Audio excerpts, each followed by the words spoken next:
Should I open it? Yeah. No. No.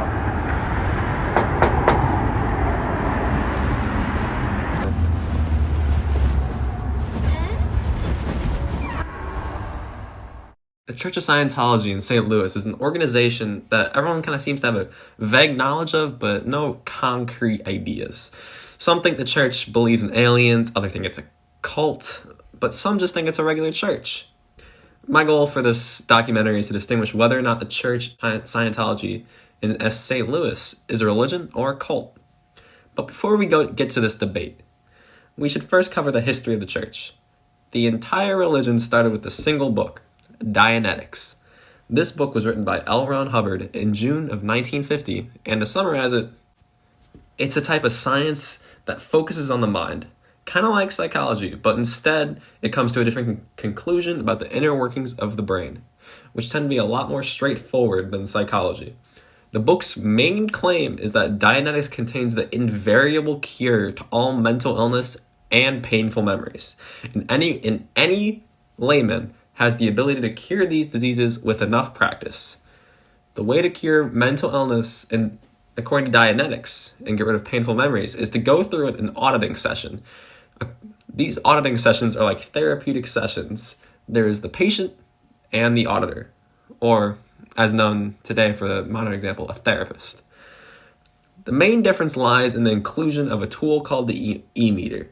It's a tool that can pinpoint areas of pain, helping the auditor find where these painful memories are stored. Once a person has gone through this process, has gotten rid of all painful memories of mental illness, they transcend to a state of mind called clear. A clear person is considered to be above average human and has these qualities.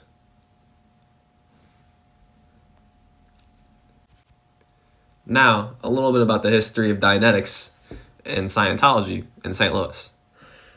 The book Dianetics first appeared on St. Louis's radar as a part of a best-selling books list in June of 1950 in the Post-Dispatch. Soon, advertisements about a Dianetics group popped up in the paper around October of 1950, and only 3 months later, the Dianetics Society of St. Louis was founded and had their first official meeting in the Chase Hotel. But 2 years later, L. Ron Hubbard was charged with practicing medicine without a license.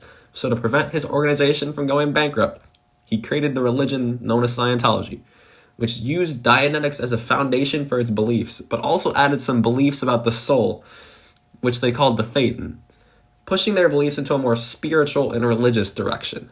Because of this new classification as a religion, L. Ron Hubbard strongly encouraged the previously autonomous Dianetics groups, like the one in St. Louis, to change to a Scientologist organization, or a Church of Scientology, and have him as their leader.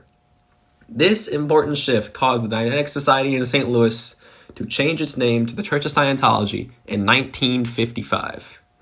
And for the next about 30 or so years, the Church of Scientology jumped around from different locations. They had a few locations on Lindell, but then they settled into the location that they're known today, and it's on Delmar Boulevard, 6900. And you know you're looking at the building correctly. It has a big Scientology logo branded across the front. And usually there's a little sign out the front that says free personality test. Now, before we get into the bad of the Church of Scientology, let's first look over the good things that they've done. The great stuff that, honestly, it warms my heart. So first off, they have a volunteer ministry. Now, their volunteer ministry, it's been around for quite a bit. And they have a Facebook page, Twitter, everything.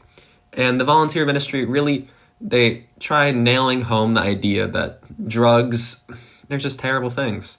And I'm pretty sure in October of 2018, they dedicated the entire month to drug prevention and drug awareness.